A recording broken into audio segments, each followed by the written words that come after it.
આકાશવાણી સમાચાર બકુલા પરમાર વાંચે છે. સૌપ્રથમ મુખ્ય સમાચાર.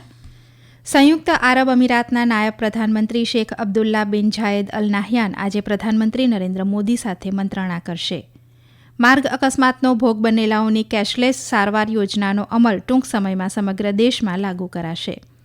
પોર્ટુગલના વિદેશમંત્રી પાઉલો રાંગલ આજથી 4 દિવસના ભારતના પ્રવાસે આવ્યા. વિરોધ પક્ષોના શોરબકોરના પગલે રાજ્યસભાની કાર્યવાહી બપોરે 2 વાગ્યા સુધી સ્થગિત. દહેરાદૂનમાં આજથી વર્લ્ડ આયુર્વેદ કોંગ્રેસ અને આયુર્વેદ એક્સપોનો પ્રારંભ થશે. અને ભારતીય ચેસ ખેલાડી ડી ગુકેશ આજે સિંગાપોરમાં ચીનના ડિંગ લીરેન સામે વિશ્વ ચેસ સ્પર્ધાની અંતિમ રમત રમશે. સમાચાર વિગતવાર. સંયુક્ત આરબ અમીરાતના નાયબ પ્રધાનમંત્રી અને વિદેશમંત્રી શેખ અબ્દુલ્લા બિન ઝાયેદ અલ નાહયાન આજે નવી દિલ્હીમાં પ્રધાનમંત્રી નરેન્દ્ર મોદી સાથે મુલાકાત કરશે. શ્રી નાહયાન ચોથા વ્યૂહાત્મક સંવાદ અને 15મી ભારત યુએઈ સંયુક્ત આયોગની બેઠકમાં ભાગ લેવા ગઈકાલે નવી દિલ્હી પહોંચ્યા હતા. યુએઈના નેતાનું સ્વાગત કરતા વિદેશ મંત્રાલયના પ્રવક્તા રણધીર જયસ્વાલે સોશિયલ મીડિયા પ્લેટફોર્મ એક્સ ઉપર જણાવ્યું હતું કે આ મુલાકાત ભારત અને યુએઈ વચ્ચે બહુપક્ષીય વ્યાપક વ્યૂહાત્મક ભાગીદારીને વધુ મજબૂત કરશે. તેઓ વિદેશમંત્રી ડોક્ટર એસ જયશંકર સાથે પણ મંત્રણા કરશે. પ્રધાનમંત્રી નરેન્દ્ર મોદીએ આજે જળ જીવન મિશનની પ્રશંસા કરતા કહ્યું કે આ યોજનાએ ખાસ કરીને ગ્રામીણ વિસ્તારોમાં મહિલાઓના સશક્તિકરણમાં મુખ્ય ભૂમિકા ભજવી છે. સોશિયલ મીડિયાના માધ્યમથી શ્રી મોદીએ જણાવ્યું હતું કે ઘરના ચોખ્ખા પાણી સાથે મહિલાઓ હવે કૌશલ્ય વિકાસ અને આત્મનિર્ભરતા ઉપર ધ્યાન કેન્દ્રિત કરી શકે છે. માર્ગ અકસ્માતનો ભોગ બનેલાઓની કેશલેસ સારવાર યોજનાનો અમલ ટૂંક સમયમાં સમગ્ર દેશમાં લાગુ કરવામાં આવશે. કેન્દ્રીય માર્ગ અને પરિવહન મંત્રી નીતિન ગડકરીએ આજે લોકસભામાં પ્રશ્નકાળના જવાબ આપતા જણાવ્યું કે હાલમાં 6 રાજ્યોમાં અમલી યોજના ઉત્તર પ્રદેશ અને બાદમાં સમગ્ર દેશમાં અમલી બનાવવામાં આવશે. આ યોજના હેઠળ માર્ગ અકસ્માતોનો ભોગ બનેલાઓને હોસ્પિટલમાં 1.5 લાખ રૂપિયા સુધીની મફત સારવાર આપવામાં આવે છે.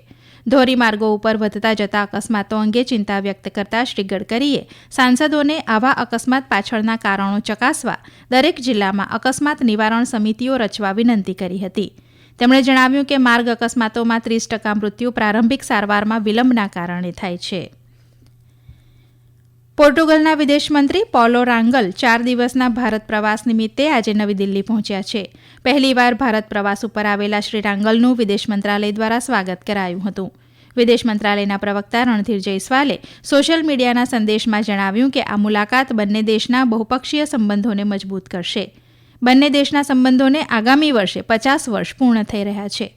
અમારા સંવાદદાતાએ જણાવ્યું હતું કે શ્રી રાંગલ આવતીકાલે વિદેશમંત્રી ડોક્ટર એસ જયશંકર સાથે નવી દિલ્હીમાં મુલાકાત કરશે. ઉપરાંત તેઓ શનિવારે વિવિધ કાર્યક્રમમાં ઉપસ્થિત રહેવા ગોવા જશે. વિવિધ મુદ્દાઓ અંગે શાસક અને વિપક્ષ વચ્ચે ઉગ્ર બોલાચાલી બાદ રાજ્યસભાની કાર્યવાહી બપોરે 2 વાગ્યા સુધી સ્થગિત કરવામાં આવી છે. આજે સવારે ગૃહની કાર્યવાહી શરૂ થતાં અધ્યક્ષ જગદીપ ધનખડે વિરોધ પક્ષો દ્વારા આપવામાં આવેલી સ્થગિત નોટિસને ફગાવી દીધી હતી, જેથી વિરોધ પક્ષોએ ગૃહમાં સૂત્રોચ્ચાર કર્યા હતા. ગૃહના નેતા જેપી નડ્ડાએ આ અંગે કહ્યું હતું કે અધ્યક્ષના નિર્ણય ઉપર પ્રશ્ન કે ટીકા કરી શકાય નહીં. આ સાથે તેમણે વિપક્ષના નેતા મલ્લિકાર્જુન ખડગેએ પત્રકાર પરિષદ યોજીને અધ્યક્ષને પ્રશ્ન કરવાની ટીકા કરતા કોંગ્રેસ ઉપર અધ્યક્ષના બંધારણીય પદને બદનામ કરવાનો આરોપ લગાવ્યો હતો. તેમણે આ બધું કોંગ્રેસના નેતાઓ અને અમેરિકન ઉદ્યોગપતિ જ્યોર્જ સોરોસ વચ્ચેના કથિત સંબંધો ઉપરથી ધ્યાન હટાવવા માટે કરવામાં આવી રહ્યું હોવાનો પણ આરોપ લગાવ્યો હતો અને વિપક્ષી સભ્યોની વર્તણૂકને વખોડી કાઢતો પ્રસ્તાવ મૂક્યો હતો. દરમિયાન વિપક્ષના નેતા મલ્લિકાર્જુન ખડગેએ શાસક પક્ષ ગૃહનું ધ્યાન હટાવવાનો પ્રયાસ કરી રહ્યો હોવાનો આરોપ લગાવ્યો હતો. બંને પક્ષો વચ્ચેના ભારે હોબાળા બાદ ગૃહની કાર્યવાહી બપોરે 2 વાગ્યા સુધી સ્થગિત કરાઈ હતી.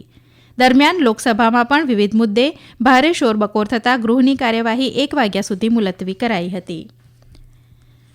વિપક્ષી ઇન્ડિયા ગઠબંધનના સાંસદોએ આજે એક અગ્રણી ભારતીય વેપારી જૂથ સામે કથિત લાંચના આરોપોને લઈને સંસદ પરિસરમાં વિરોધ પ્રદર્શન કર્યું હતું. તેઓ આ મામલે સંયુક્ત સંસદીય સમિતિની તપાસની માંગ કરી રહ્યા હતા. કોંગ્રેસ, ડાબેરીઓ અને અન્ય પક્ષો વિરોધમાં જોડાયા હતા. જ્યારે કેન્દ્રીય મંત્રી ગિરિરાજસિંહે કોંગ્રેસના નેતાઓને અમેરિકા સ્થિત જ્યોર્જ સોરોસ ફાઉન્ડેશન સાથેના કથિત સંબંધો અંગે સવાલ કર્યા હતા. સંસદ પરિસરમાં પત્રકારો સાથે વાત કરતા શ્રી સિંહે કોંગ્રેસે જ્યોર્જ સોરોસ ફાઉન્ડેશન સાથે તેમના નેતાઓના કથિત સંબંધો અંગે સ્પષ્ટતા કરવી જોઈએ તેમ કહ્યું હતું. આ સમાચાર આપ આકાશવાણી ઉપરથી સાંભળી રહ્યા છો. આ રાષ્ટ્રીય સમાચાર આપ અમારી YouTube channel AIR news Gujarat ઉપર પણ સાંભળી શકશો.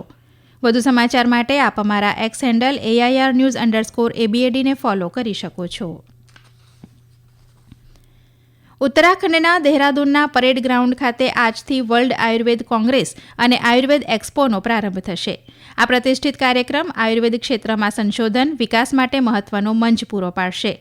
આ વર્ષની વિષયવસ્તુ છે ડિજિટલ આરોગ્ય આયુર્વેદ અભિગમ.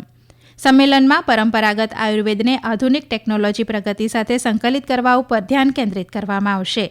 4 દિવસના આ સંમેલનમાં 5,500થી વધુ ભારતીય પ્રતિનિધિઓ અને 350થી વધુ આંતરરાષ્ટ્રીય સહભાગીઓ ભાગ લેશે, જેમાં આયુર્વેદ અને આરોગ્ય સંભાળ સંબંધિત નવીનતમ ટેકનોલોજી અને સંશોધનની તકો ચકાસવામાં આવશે.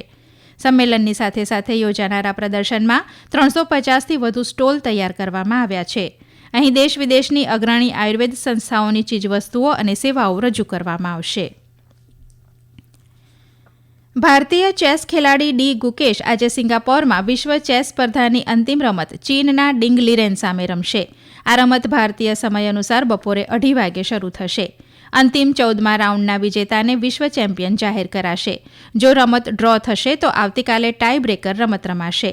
ગઈકાલે ગુકેશ અને ડિંગ લીરેન વચ્ચેની 13મી રમત ડ્રોમાં પરિણમી હતી. ડ્રો બાદ બંને ખેલાડીઓને 6.5 પોઈન્ટ મળ્યા હતા. ચીનના હેંગઝોઉમાં આજે ભારતની જોડી ટ્રિસા જોલી અને ગાયત્રી ગોપીચંદ બેડમિન્ટનમાં મહિલા ડબલ્સના બીજા ગ્રુપમાં મલેશિયાની પરલી ટાન અને થિન્ના મુરલીધરન સામે રમશે. ગઈકાલે તેઓ ગ્રુપ એની પ્રથમ મેચમાં ચીનની પ્રથમ ક્રમાંકિત જોડી લિયુ શેંગ શુ અને તાન નિંગ સામે હારી ગયા હતા. ટ્રિસા અને ગાયત્રી વર્લ્ડ ટૂર ફાઇનલ્સ 2024માં ભારતના એકમાત્ર પ્રતિનિધિ છે, જેમણે તાજેતરમાં સૈયદ મોદી આંતરરાષ્ટ્રીય બેડમિન્ટન સ્પર્ધા જીતી હતી. હોકીમાં ભારત આજે મસ્કતમાં મહિલા જુનિયર એશિયા કપની તેની ચોથી અને અંતિમ લીગ મેચમાં થાઇલેન્ડ સામે ટકરાશે. ગઈકાલે ભારત તેની ત્રીજી મેચમાં ચીન સામે 1-2થી હારી ગયું હતું. આ જીત સાથે ચીન પૂલ એમાં 9 પોઈન્ટ સાથે ટોચ ઉપર છે અને સેમીફાઇનલમાં સ્થાન મેળવ્યું છે, જ્યારે ભારત અને મલેશિયા 6-6 પોઈન્ટ સાથે બીજા સ્થાને છે. સેમીફાઇનલ શનિવારે અને ફાઇનલ મેચ રવિવારે યોજાશે. ભારતે જાપાનમાં રમાયેલી આ સ્પર્ધાની છેલ્લી આવૃત્તિમાં ફાઇનલમાં દક્ષિણ કોરિયાને 2-1થી હરાવીને ખિતાબ જીત્યો હતો. કોંગ્રેસના સાંસદ અને લોકસભામાં વિરોધ પક્ષના નેતા રાહુલ ગાંધી 2020માં ઉત્તર પ્રદેશના હાથરસમાં દુષ્કર્મનો ભોગ બનેલી પીડિતાના પરિવારજનોને મળવા માટે હાથરસ જવા રવાના થયા છે. રાહુલ ગાંધીની મુલાકાત પૂર્વે હાથરસના બુલગઢી ગામમાં સલામતી બંદોબસ્ત કરવામાં આવ્યો છે. ગઈકાલે રાહુલ અને તેમના બહેન તથા કોંગ્રેસના સાંસદ પ્રિયંકા ગાંધીને નવેમ્બર 2024માં ઉત્તર પ્રદેશના સંભલમાં થયેલી હિંસામાં જીવ ગુમાવનારોના પરિવારજનોને મળ્યા હતા. સંયુક્ત રાષ્ટ્ર મહાસભામાં ઇઝરાયેલ અને હમાસ વચ્ચેના યુદ્ધવિરામ પ્રસ્તાવની તરફેણમાં 158 દેશોએ મતદાન કર્યું છે. ગાઝા પટ્ટીમાં ઇઝરાયેલ અને હમાસ વચ્ચે તાત્કાલિક બિનશરતી અને કાયમી યુદ્ધવિરામની હાકલ કરતા મહાસભાએ તમામ બંધકોને તાત્કાલિક મુક્ત કરવાની માંગ કરી છે. જોકે સામાન્ય સભાના ઠરાવો બંધન કરતા નથી, પરંતુ તે રાજકીય મહત્વ ધરાવે છે. મહાસભાએ પેલેસ્ટાઇન શરણાર્થીઓ માટે રાહત અને બચાવ કાર્ય માટેની એજન્સી UNRWAને પણ સમર્થન આપ્યું હતું. ઉપરાંત ઇઝરાયેલ દ્વારા રજૂ કરાયેલા નવા કાયદા સામે વિરોધ નોંધાવતો ઠરાવ 159 મતોથી પસાર કરાયો હતો. ઉલ્લેખનીય છે કે ઇઝરાયેલના આ કાયદા દ્વારા જાન્યુઆરી મહિનાના અંતિમ અઠવાડિયાથી આ ક્ષેત્રમાં UNRWAના સંચાલન ઉપર પ્રતિબંધ લગાવવામાં આવશે. અંતમાં મુખ્ય સમાચાર ફરી એકવાર. સંયુક્ત આરબ અમીરાતના નાયબ પ્રધાનમંત્રી શેખ અબ્દુલ્લા બિન ઝાયેદ અલ નાહયાન આજે પ્રધાનમંત્રી નરેન્દ્ર મોદી સાથે મંત્રણા કરશે. માર્ગ અકસ્માતનો ભોગ બનેલાઓની કેશલેસ સારવાર યોજનાનો અમલ ટૂંક સમયમાં સમગ્ર દેશમાં લાગુ કરાશે. પોર્ટુગલના વિદેશમંત્રી પાઉલો રાંગલ આજથી 4 દિવસના ભારતના પ્રવાસે આવ્યા. વિરોધ પક્ષોના શોરબકોરના પગલે રાજ્યસભાની કાર્યવાહી બપોરે 2 વાગ્યા સુધી સ્થગિત. દહેરાદૂનમાં આજથી વર્લ્ડ આયુર્વેદ કોંગ્રેસ અને આયુર્વેદ એક્સપોનો પ્રારંભ થશે. અને ભારતીય ચેસ ખેલાડી ડી ગુકેશ આજે સિંગાપોરમાં ચીનના ડિંગ લીરેન સામે વિશ્વ ચેસ સ્પર્ધાની અંતિમ રમત રમશે. આકાશવાણી ઉપરથી સમાચાર પૂરા થયા.